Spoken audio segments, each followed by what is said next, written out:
Imagine when you share your darkest hours, they become someone else's light. I'm Jennifer Lee, a global community storyteller, host, author, and survivor, guiding you through genuine, unfiltered conversations. Together, we break the silence, shatter stigma, and amplify voices that need to be heard. Each episode stands as a testament to survival, healing, and reclaiming your power. Listen to I Need Blue on Apple Podcasts, Spotify, YouTube, or your favorite platform. Learn more at www.ineedblue.net. Trigger warning: I Need Blue shares real-life stories of trauma, violence, and abuse meant to empower and support. Please take care of yourself and ask for help if needed. Now let's begin today's story. On January 10th, I read a Facebook post that stopped me in my tracks. It simply said, "Just letting you know, Harry passed away suddenly at noon today. I am in shock." I stared at the screen, frozen. The words felt unreal, like my heart needed a moment to catch up with what my eyes had just seen. I hadn't known Harry and Diane for long, but with them, time didn't matter. 5 minutes in their presence felt like 5 years of friendship. That's just the kind of warmth they carried. Once I gathered my thoughts through the haze of disbelief, I left a comment. "I'm so sorry, Diane. We're here if you need anything." Others shared their own words of comfort. Still, no amount of condolences could touch the raw ache behind Diane's post. On February 22nd, we gathered for Harry's memorial, a beautiful emotional tribute to a man who had quietly touched so many. Then, on May 18th, over breakfast with Diane and a few close friends, something shifted. As she began to speak about the events leading up to Harry's passing, her words carried more than just facts. They carried love, shock, confusion, and the deep sorrow of having no chance to say goodbye. I sat there, listening, and something inside me stirred. I knew then we needed to honor Harry, truly honor him. Though my time with him was short, Harry left a mark.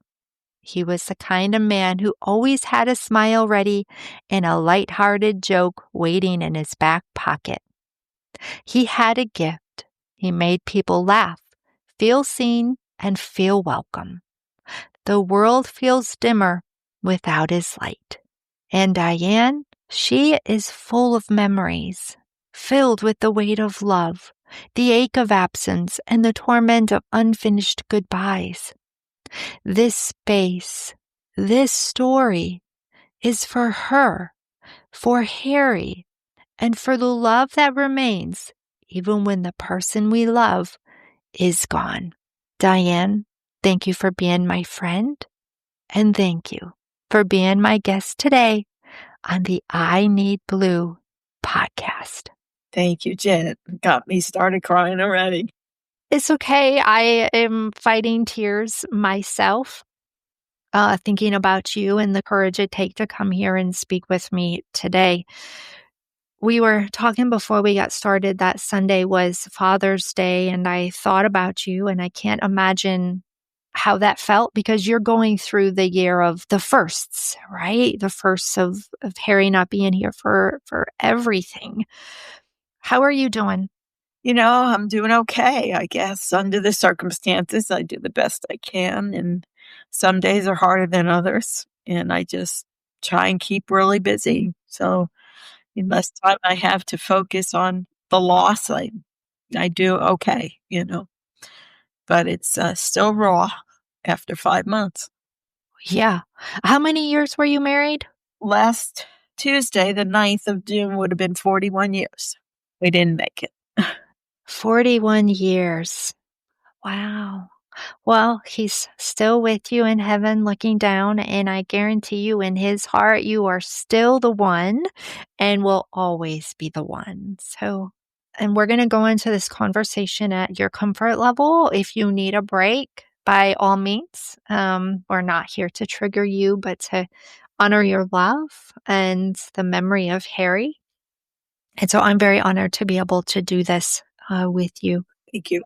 Of course. Tell me about your family, children, grandchildren.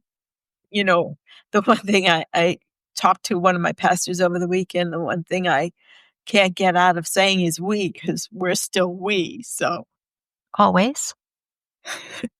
so we have two children and their spouses. I have a daughter who will be 40 this year. She's not happy about that. Her name is Danielle, but we call her Dee Dee, and her husband is Brian. He is a vice principal. He's been a rock. They have three children. The oldest is Liam. He's going to be 11 this year. And then there's Lennox, who turned 9, and Lakin, she'll be 7, 9, and 11. And then my son, Brandon, and his wife, Stephanie, who is also a teacher. And they have three children. And the oldest is Adeline, and she also is 9. The middle one is Gianni, and he is 7, the same as Lakin. And then the baby of the family is Rain, and Rain is 4.5. I'm blessed because they're all very close to us. My daughter lives a couple blocks away, and my son lives about 10 minutes away. So I love that all your family is there for you too. So you all have each other as you go through life together.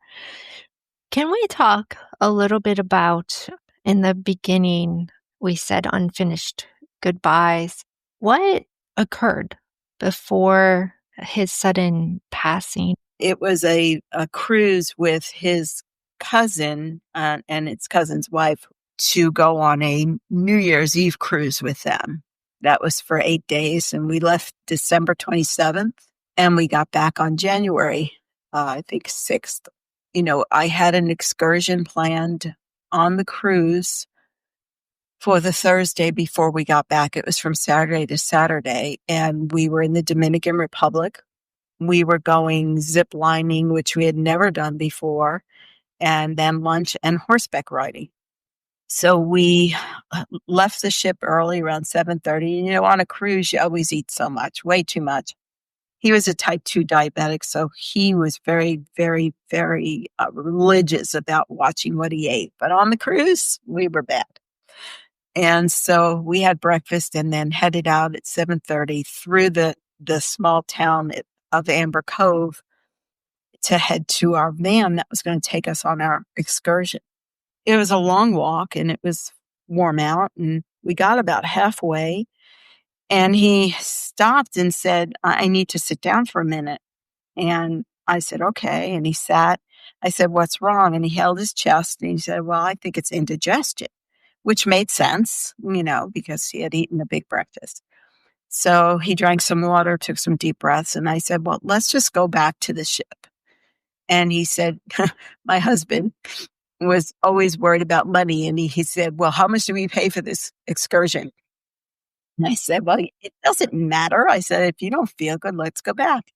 So he said, give me a minute. And so he sat for less than 5 minutes and got up and said, okay, I'm good. Let's go. So we proceeded the rest of the way. We went zip lining and we were on 8 zip lines. And if I tell you in that heat, if we didn't walk up 20,000 steps, we didn't walk up one.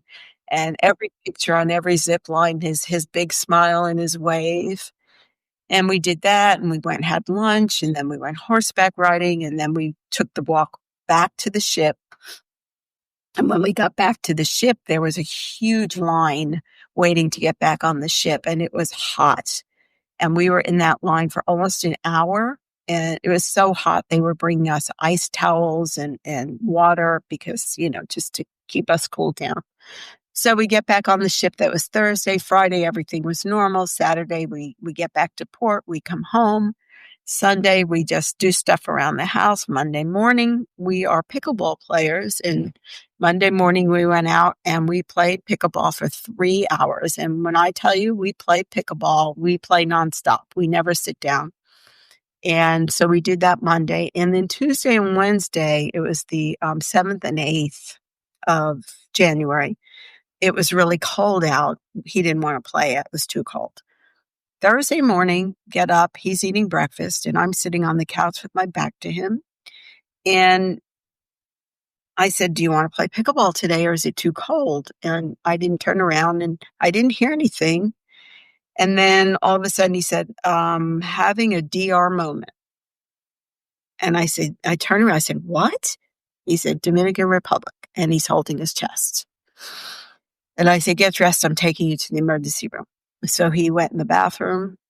He went to get dressed. I waited a few minutes. I didn't hear anything. I went in, and he was leaning over the sink, and he said, "Call 911," which fortunately they were right across the street from our house, not a minute away. I called 911. The EMTs got there. He was very agitated.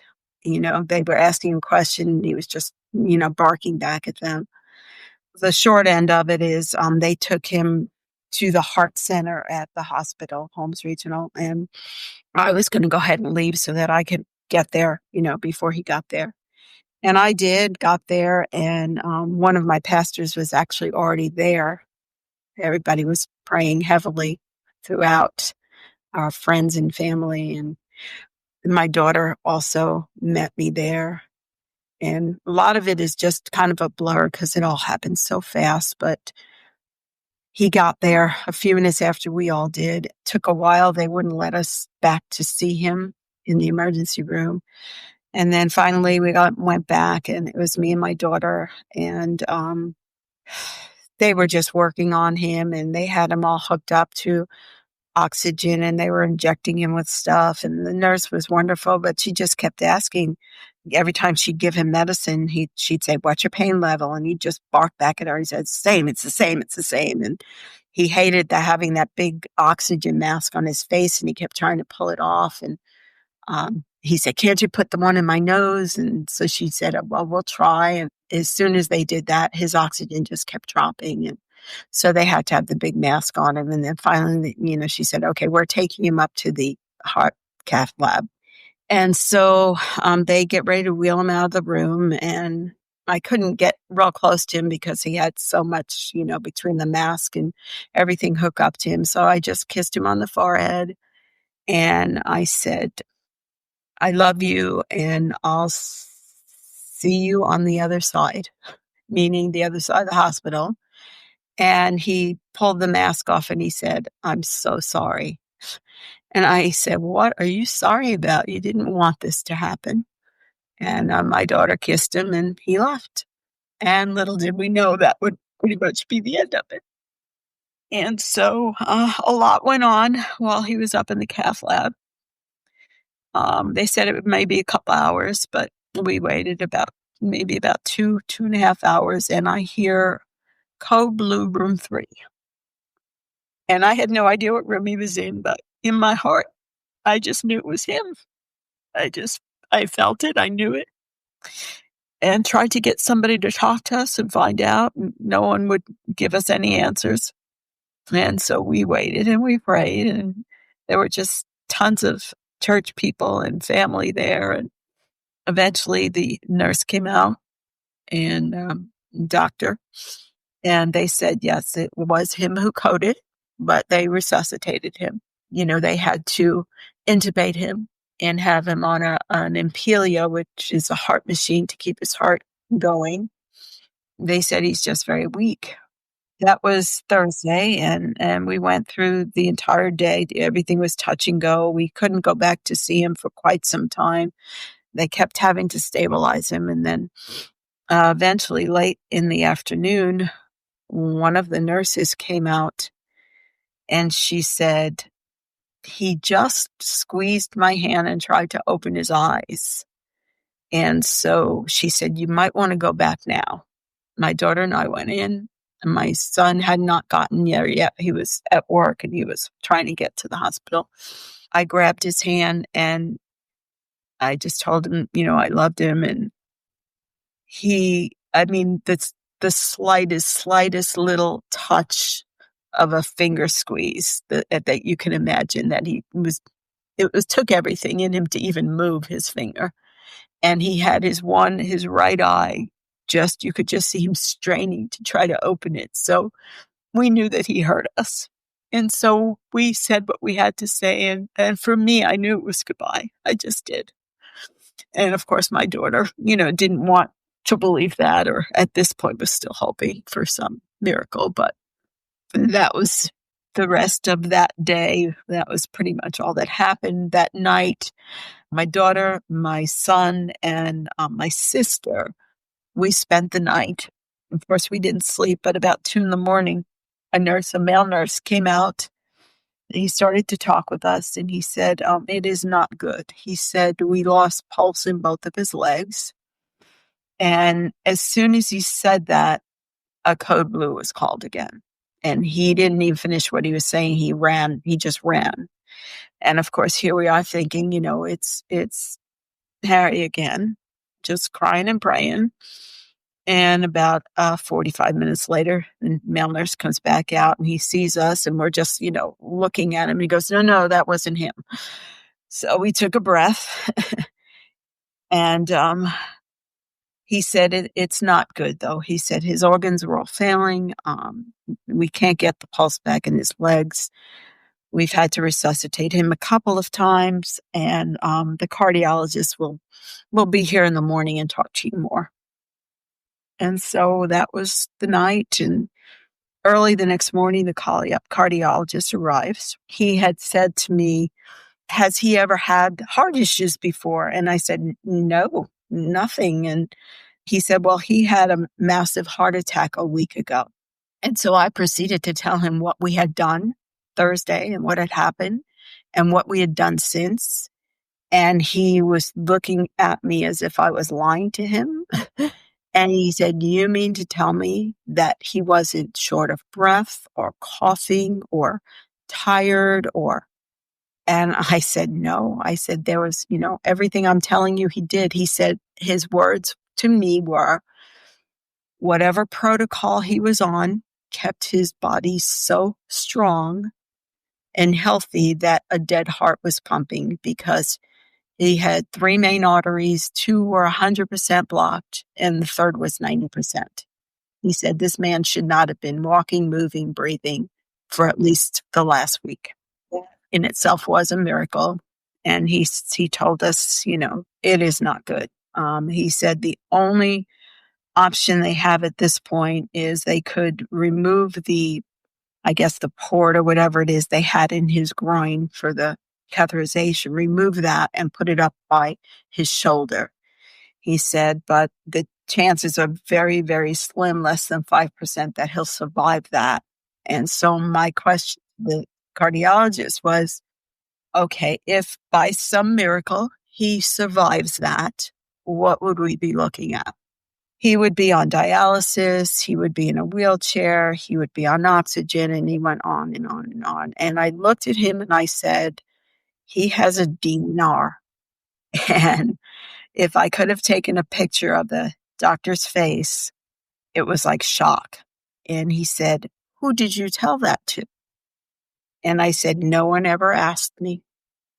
No one ever had me sign anything. No one ever asked. At that point, he said, well, what would you like us to do? I said, well, what should have been done?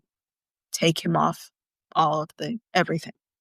They worked with us, and the nurse asked what I wanted to do. And I said, well, my only wish is that I'm there with him when he takes his last breath. And she grabbed my hands and got in my face. And she said, Mrs. Izzo, she said, if you were my mother, I'd tell you the same thing. She said, this is not something you would want to see. When we remove everything from him, it will be ugly. She said, and I really don't think you want that to be your last memory of him. So I said, okay. She said, but we'll do the best we can. So, we had all of the family, his sister and sister-in-law, and my brother-in-law and sister, and all the kids, and everybody, of course, but the grandkids, because they had no idea this had been going on. They were at school. We all got to go in, and before they unplugged him, and everyone went in and said their goodbyes individually. They had us in a little room right across the hall from where he was. And they were just very, very good to us and very gracious.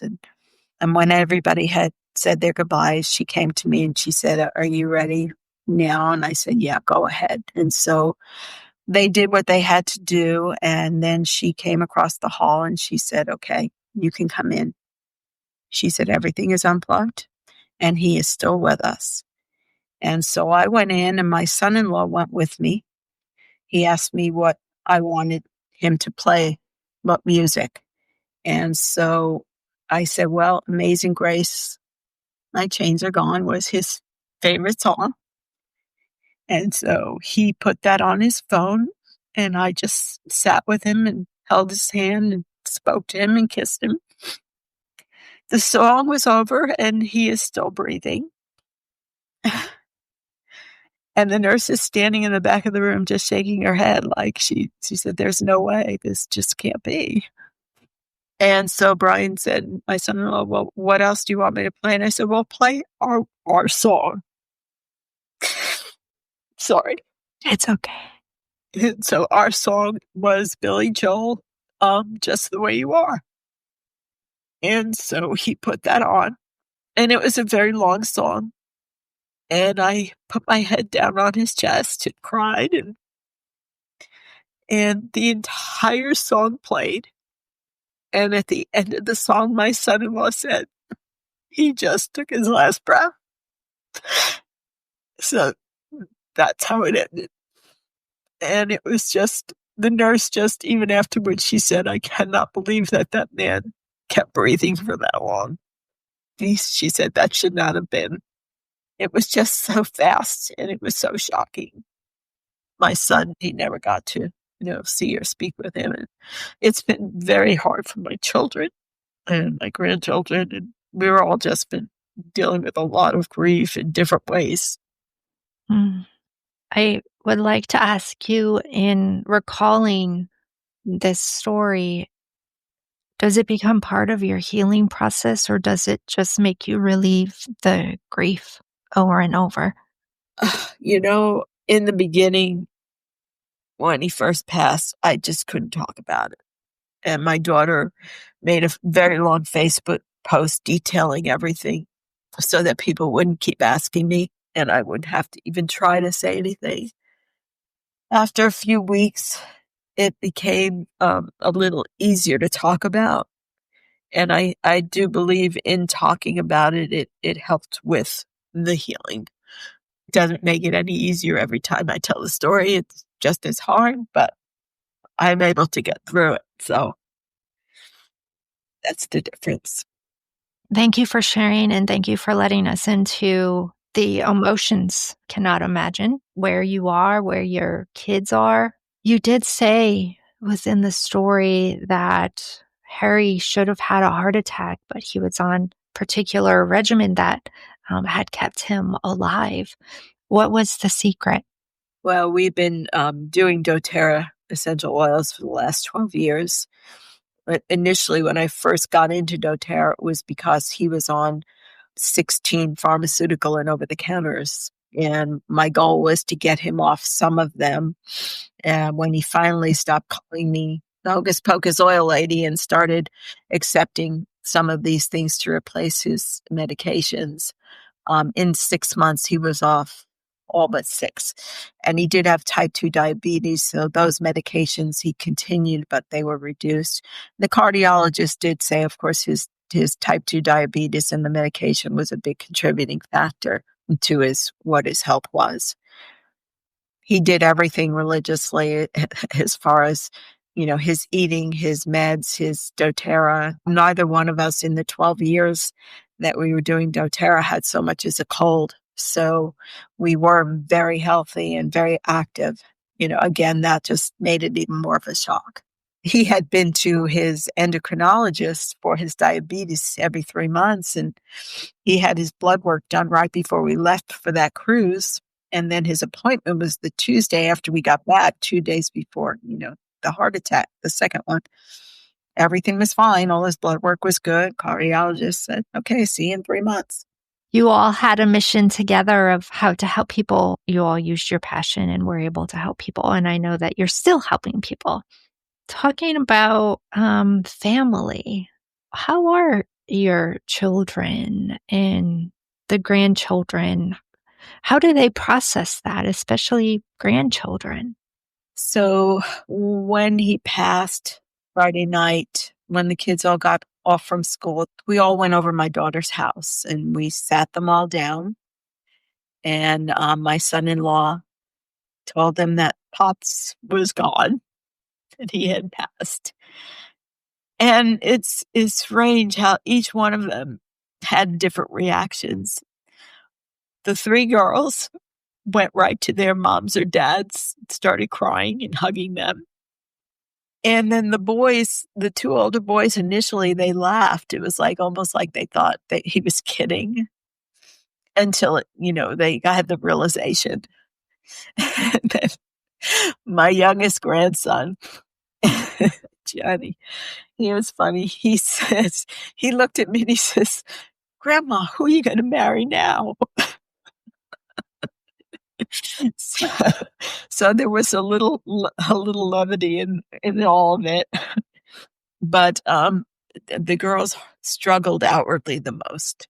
The youngest one, Rain, she had nightmares and she would wake up screaming that Pops was with her and she missed him. He was just so close with all of them. He did things with all of them and they adored him. They're just all processing it differently. And we did just go on our annual family vacation, which was a cruise. And we decided to take his ashes with us. Since he was supposed to be on the cruise with us, we said, let's take him one more time and do a burial at sea. And we did that. And it was very hard, but it kind of opened up all the emotions freshly for everybody. But we did it and it went well and we were glad we did. And he got to take that one last trip with us. So, it's just, it's ongoing, now we're able to, talk about him and laugh about, some of the things he used to do and say and have the memories. And he was a letter carrier for 32 years. Well, 6 years ago, I was able, fortunately, to retire him to help me with my doTERRA business. And we made the decision at that time not to do gifts anymore. And that's when we made the decision to do an annual family vacation every year. There were 12 of us. There were the 6 kids and the 6 adults.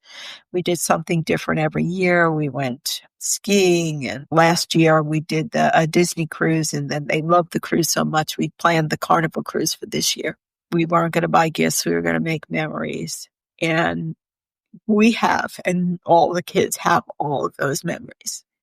So it was truly a blessing that we had done that. I believe everything happens for a reason. And that was just one more thing that we were able to do for the last 5 years with them. So. And you're so right. Making memories is the greatest gift you can give each other. And that carries on and on. Unfinished goodbyes. Your son didn't have a chance to say goodbye.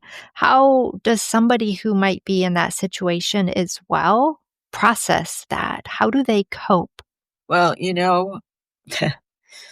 for my son, it was very difficult. A little history. My son, back in 2010, I believe it was, my son was an addict and we were not aware of it. Long story is he overdosed in our home and his dad had to breathe life into his body. He was in ICU with aspirated pneumonia for 10 days, came out, went into a recovery program, which was supposed to be 10 to 12 months, stayed there for 15. It was a Christian program and he came home a new creation. He was totally changed. Shortly thereafter, he got home. He met his wife. Within the next year, they married. He has been clean since 2012. So, the fact that his dad breathed life in him and he couldn't help him or say goodbye to him was very difficult. But he wrote him a text message on his phone. And of course, I had his phone. And I read it. It broke my heart. That's what he needed to do to say his goodbyes. And of course, his words were, Dad, you saved my life and I wasn't able to save yours. And it was very hard for him.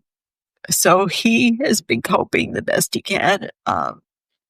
It's difficult. Father's Day, Sunday, I went over I was invited to his house and we were all there and it was just a very hard day. It was so rough. My daughter and her family were going to join us, but they just couldn't. They just needed to be alone and quiet. So again, everybody deals differently.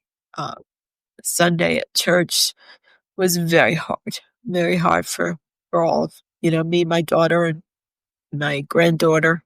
I think it was hardest for us. They go to church with me and, you do whatever it is that you need to do individually. It's personal. And what words can you share with someone like me, a friend, or somebody from church who wants to console you, but they're not quite sure what you need? Well, I have such an outpouring of people and friends and church people and our pickleball community. And, everybody did the right thing. And the right thing is not necessarily to say anything. A hug means so much. And, I'm so sorry. I mean, that's really it. There's really nothing else anyone can say, especially if they haven't been there. And I learned a hard lesson as well, because I have many friends who are widows. But a recent friend of mine, she would come to a class we would have at our home once a month. And, her husband passed 3 years ago, and she would still talk about him and weep. And I didn't get it. And I had even said to her back in December, I said, I don't understand your pain, but I love you. And I hugged her and we went to dinner the other night. And she said, you know what? That was the best thing you could have done. And I said, now I get it. It was like, why is she crying all the time? It's been 3 years, you just don't get it. I mean, you deal with it better as time goes on, but it's still raw and it's still there. I believe that there is healing in hugs and that it's reciprocal. Absolutely. And, the hugs initiate the crying a lot. And I would have, in the beginning, I was a little embarrassed and I tried to avoid it. But you know what? Everybody, they most of the time cry right along with me. There's just no shame in it. Let it out.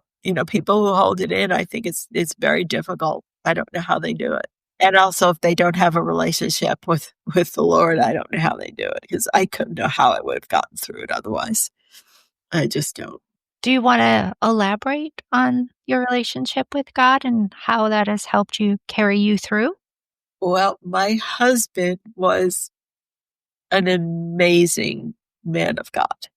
Neither one of us had any faith in our life when we got married. Our kids were probably like around 8, 9, 10 in that area. And one day my daughter said, how come we don't go to church or synagogue like our friends?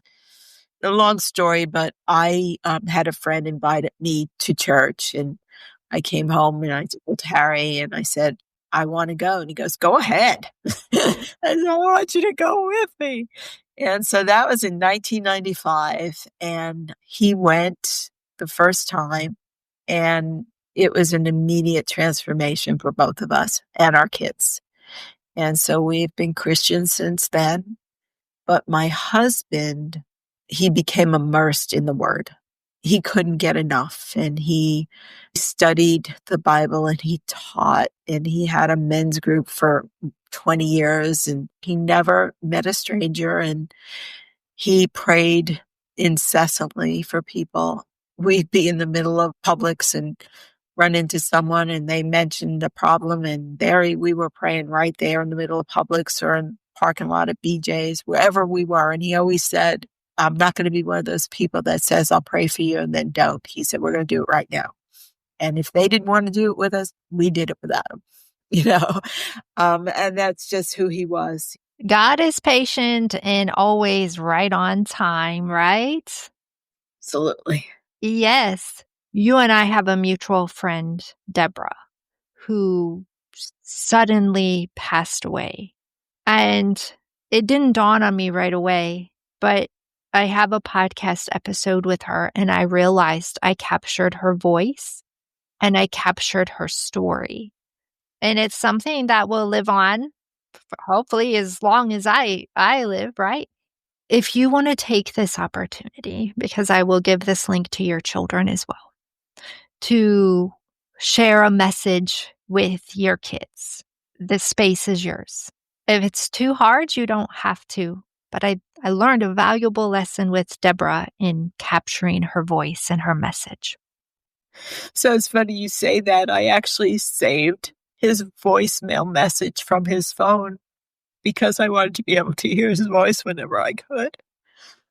I mean, he played the guitar and sang, and I was sad that I never really recorded him doing that often. Some other people had. So fortunately, we got little snippets of that, but my grandchildren used to sing with him when he played guitar, and so we have those little things. So yeah, that's really important. And for my children, oh gosh, I mean, everyone loves their children, but I am just so blessed by both of them. And their dad just adored them. We did everything we did for them. My daughter I may not be hers, but she is my best friend, my confidant. And my son is my new strong tower.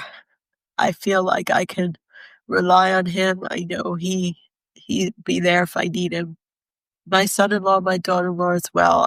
I'm so thankful that they found spouses that are perfect matches for them. And I know one of the things their dad is the proudest of is that they are raising their children to believe the way that we believe. He was able to see almost all but two of them get baptized, and that meant a lot. I just want them to know how much I love them, and it's really immeasurable. And I think they know that, and I think they know that there isn't anything I wouldn't do for them. Thank you for sharing those words, Diane, for your children. I would like to end this story with some of your happiest memories. You know, it's the little funny things we like to remember. My grandson, Lennox, talked about. Every minute we got to spend with those grandkids were special for him. He loved playing ball with the boys, and they just loved every minute of it. They grab all their hands and jump into the pool together. He was just always there, always happy, always doing things for other people. At his celebration of life, that was one of the funny moments. He always used to pull on his private parts. And Harry's thing was, it's not silly putty. Leave the silly putty alone. And so that's become a standard joke for all of us. Every time, anybody sees that, it's like, leave the silly putty alone. So, there's just been a lot of Harryisms, we call them. And, on the pickleball court, he was known as Dirty Harry, and they did an amazing memorial for him, for me. They dedicated a bench with his name, Dirty Harry Zizzo, on it, and put up a paddle by the gate. And there's just so much.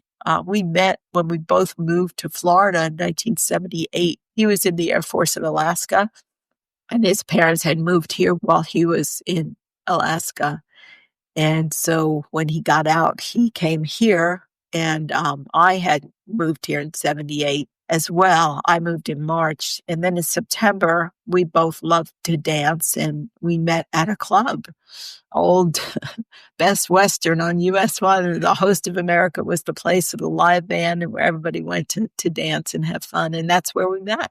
And the funny meeting was I always wore glasses and I didn't like to wear them when I was out. I was with my best friend at the time, who is still in my life. And we tell the story. I went to the restroom and this guy was standing outside the bathroom door and he was making comments to me and I ignored him because I couldn't see him. And so I went in the bathroom. I came out and he made another comment and I just ignored him, went to the table. And I said to my friend Denise, I said, do me a favor, go to the bathroom. There's this guy standing outside the door and he's, kind of coming on to me, but I couldn't see him. See if he says anything to you. And if he doesn't, let me know and let me know if he's cute. So she goes a little while later and she comes back and she goes, he didn't say nothing to me. He goes, and if I were you, I'd go for it. So I go to the bathroom again and he looks at me and he goes, so are you going to say hello this time? And so that is how we met. And then, we dated for a little bit and then he moved away. He moved to Daytona Beach and I wound up marrying someone else and that didn't last but 6 months. And that was in 78. And then in 82, he moved back and we ran into each other again at a different club. And we started dating and we got engaged in 83, got married in 84. Here's a little tidbit that I love to tell people. Actually, there's 2 things. The night of our rehearsal dinner for our wedding, when we got married at the old Port Balboa Country Club, which doesn't exist any longer, but his best friend was flying in from New York to be in our wedding party. And back then at the Melbourne airport, there was no terminal. You would get off the plane on the tarmac. And so we're standing in the airport looking out the window and I see this young man coming off the airplane and I'm thinking to myself, I know that guy. And he comes closer and he comes in the airport and him and Harry hug each other and I'm like, oh crap, I know that guy. And, I didn't say it out loud, but I'm like, oh my gosh, I know him. How could this be the person he is? Anyway, so we have the rehearsal dinner and we spend time together. And I finally said, Louis, I know that I know you. And he said, I'm so glad you said that because I know you too. And we spent the next hour trying to figure out how we knew each other. And of course, we're all from New York and Harry lived in Massapequa. And when I left home and got married the first time, which didn't last very long either, I moved to Lindenhurst, which was close to Massapequa, and used to go out dancing with my girlfriends. And we remembered that this one night we met these 2 guys at this club. And the reason I didn't remember Harry was because Harry was with my best friend and I was with Louis. And we danced and we went to 3 different clubs and we went out to breakfast and we never saw each other again. Talk about fate, right? You talk about something being meant to be. So that was that. And then when Harry and I started dating the first time, I used to act. I was a stage actress and I was in Greece in Coco Community College at the time, and I was playing Rizzo. And Harry came to the show, and after the show, I said to him, wouldn't it be funny if we got married someday and I'd be Rizzo Del Pizzo Zizzo, because Del Pizzo was my maiden name. And he looked at me and he goes, well, that ain't going to happen. So, famous last words. And anytime anybody said something, I said, yeah, it took me 3 tries to find a man with more Z's in his name than I had, right? So, there's just great memories and we had lots of fun. And we never, in our almost 41 years of marriage and of knowing each other for way more than that, we never had a fight. We never fought. We bickered and argued with the best of them, but we never fought. And that was one thing my kids commented about too. We never saw our parents angry at each other. The one thing my husband said early on, he had never been married before, and knowing I had 2 very brief marriages, he said, "We will never use the D word." And we never did. It's so easy for people to do that, and I know that for a fact. We got to do things that people don't get to do. My children got to experience vacations that some people only dream about. We went to California, did the entire Pacific Coast Highway, spent a night on the Queen Mary, went to Napa Valley, did hot air ballooning. We did dog sledding and sleighing on Lake Louise and at Christmas. And that was another reason we wanted to do the vacations with the grandkids, because our kids at this point in their life, they can't afford to do that quite yet. We did so much. We had such a full life. Thank you so much for sharing all of the memories. Thank you for allowing me. Of course. Diane, thank you for being my guest today on the I Need Blue podcast. Thank you, Jen, for allowing me the opportunity. And I love you, and I appreciate you. And I hope I'm not too weepy. No. I love you too, and you're so welcome. Thank you for listening. This is Jen Lee with the I Need Blue podcast. To learn anything and everything about I Need Blue, visit my website, www.ineedblue.net. And remember, you are stronger than you think. Until next time.